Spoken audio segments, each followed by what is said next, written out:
أفادت تقارير بأن كيليان مبابي يضغط على نادي باريس سان جيرمان للتعاقد مع المهاجم الفرنسي الشاب كولو مواني المطلوب من مانشستر يونايتد وبايرن ميونخ. ووفقا لما أوردته إكسبريس سبورت فإن قائد منتخب فرنسا معجب للغاية بإمكانيات كولو مواني هداف إنتراخت فرانكفورت ويريد أن يراه معه في ملعب البارك دي برانس. وقد يكون هذا الاهتمام من جانب باريس خبرا سيئا بالتحديد لنادي مانشستر يونايتد، حيث أن المدرب إريك تين هاغ كان ينتظر الفرنسي لملء الفراغ الموجود في خط الهجوم. واستمتع كولو مواني بأداء ممتاز مع ألوان فريق إنتراخت فرانكفورت منذ انتقاله إلى النادي قادما من نونت في صفقة انتقال مجانا. ونجح مواني في تسجيل 20 هدف وصناعة 14 هدفا في 40 مباراة عبر جميع المسابقات، ويقدر النادي سعره ب 88 مليون جنيه استرليني. وترددت شائعات في باريس عن مغادرة ميسي عند انتهاء عقده في نهاية الموسم، في حين أن مستقبل نيمار غير واضح حتى الآن، مما سيجعل الباب مفتوحا لكولو مواني ليشكل ثنائيا مهما مع كيليان مبابي في العاصمة الفرنسية باريس.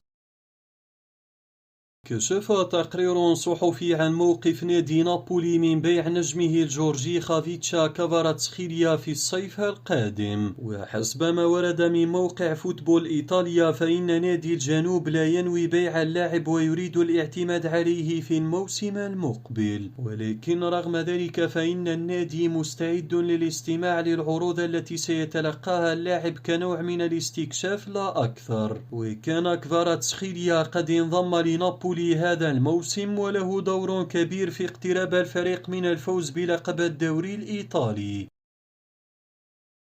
أكد المدافع الإيطالي جورجيو كيليني نجم يوفنتوس السابق ولوس أنجلوس غالاكسي الأمريكي على أنه كان قريبا من الانتقال لريال مدريد في فترة ما من مسيرته. ويعد كيليني واحدا من أفضل المدافعين في العالم، وساهم في تحقيق العديد من الإنجازات ليوفنتوس أهمها الوصول لنهائي دوري الأبطال في مناسبتين والتتويج بالدوري 9 مرات تواليا. وأوضح المدافع الإيطالي أن ريال مدريد كان مهتما بالتعاقد معه، كما اعترف أنه كان قريبا من قبول العرض لكنه لم يوضح سبب فشل الانتقال. وصرح جورجيو كيليني في حديث نقلته صحيفة آس الإسبانية قائلا: كنت على بعد خطوة واحدة من الانتقال للريال، ووكيل أعمالي يعرف تفاصيل الأمر أكثر مني لأنني لا أهتم كثيرا بهذه الأشياء. لطالما كنت شخصا يركز على لعب كرة القدم، لكن في مرحلة ما كنت قريبا من التوقيع لريال مدريد. أستطيع القول أنها كانت ستكون تجربة جيدة لأنني شخص أحب السفر كثيرا. لقد فاتني التعرف على ثقافات جديدة، وربما يكون هذا أحد الأسباب لتواجدي هنا في الولايات المتحدة الأمريكية مع لوس أنجلوس. أعتقد أنني لست لاعبا مناسبا لكرة القدم الإسبانية، ربما كنت سأكون أكثر ملائمة لكرة القدم الإنجليزية. كان اهتمام ريال مدريد شرفا لي، لكن يمكنني القول أيضا أنني سعيد بالطريقة التي سارت بها مسيرتي. كتابة التاريخ مع يوفنتوس ليس شيئا يستطيع الجميع أن يفعله.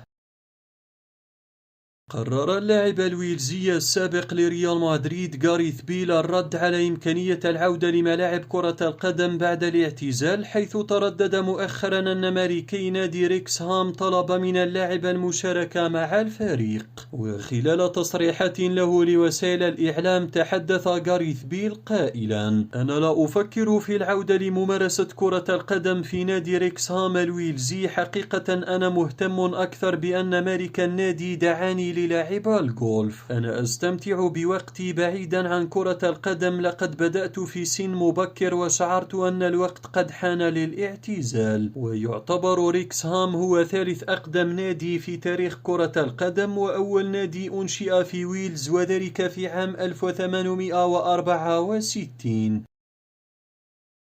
علق إيمانويل بوتي أسطورة منتخب فرنسا على مستقبل مواطنه كيليان بابي نجم باريس سان جيرمان. وتحدث إيمانويل بوتي في تصريحات أبرزها موقع لودي سبور الفرنسي قائلا: إذا أراد مبابي الفوز بدوري الأبطال وأن يصبح أفضل لاعب في العالم وأن ينال الكرة الذهبية فأعتقد أنه يجب عليه مغادرة باريس سان جيرمان. أعتقد أن الباب ما زال مفتوحا أمام مبابي للرحيل عن باريس سان جيرمان، لكن ربما ليس بنفس القدر الذي كان عليه منذ عامين. أعتقد أن فلورنتينو بيريز قال مؤخرا إن مبابي إذا أراد الانضمام للريال فهو دائما مرحب به، ولكن يجب التفكير مرتين فيما يتعلق بالراتب. لقد وقع مبابي عقدا لمدة 3 سنوات مع باريس سان جيرمان في المرة السابقة، لكن العام الأخير قابل للتفاوض، لذلك قد يكون الموسم المقبل هو نقطة التحول. كشفت ريليفو بأن ريال مدريد سعيد بما يقدمه إدواردو كامافينغا مع الفريق مؤخرا، خصوصا بعد أن تأقلم على اللعب في دور غير دوره كظهير أيسر. وقدم اللاعب الفرنسي سلسلة من العروض الرائعة في مركز الظهير الأيسر، ويبدو بأنه أصبح مقنعا في هذا المركز بعد أن كان فيرلان ميندي هو الخيار الأول، لكنه كان أحد اللاعبين الذين عانوا من إصابات مستمرة في النصف الثاني من الموسم. بالإضافة إلى ذلك سيعود فران غارسيا لاعب رايو فاليكانو إلى الريال بعد أن رحل قبل 3 مواسم، حيث قدم أداء رائعا، وبالتالي من المتوقع أن يتنافس فران غارسيا مع كامافينغا على المشاركة في مركز الظهير الأيسر، وهو ما يجعل الريال قادرا في ذلك الوقت على بيع فيرلان ميندي. وشعر فيرلان ميندي بأهميته لبعض الوقت في الفريق الإسباني، لكن يبدو بأن مسؤولي الريال لا يرونه خيارا طويل الأجل الآن، ومع وجود لاعبين صغيرين أمامه فقد يتم بيعه في سوق الانتقالات القادم في الصيف لتوليد أموال إضافية لتدعيم الفريق في مراكز أخرى.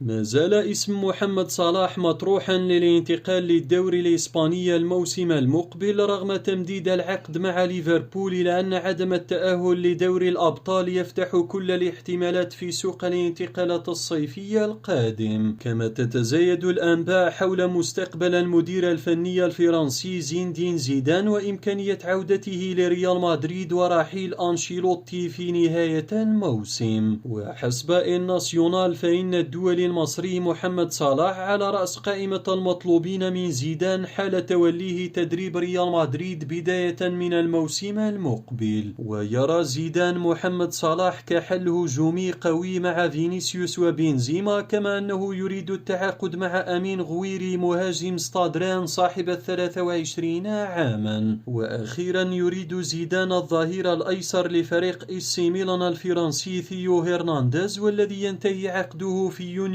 2026.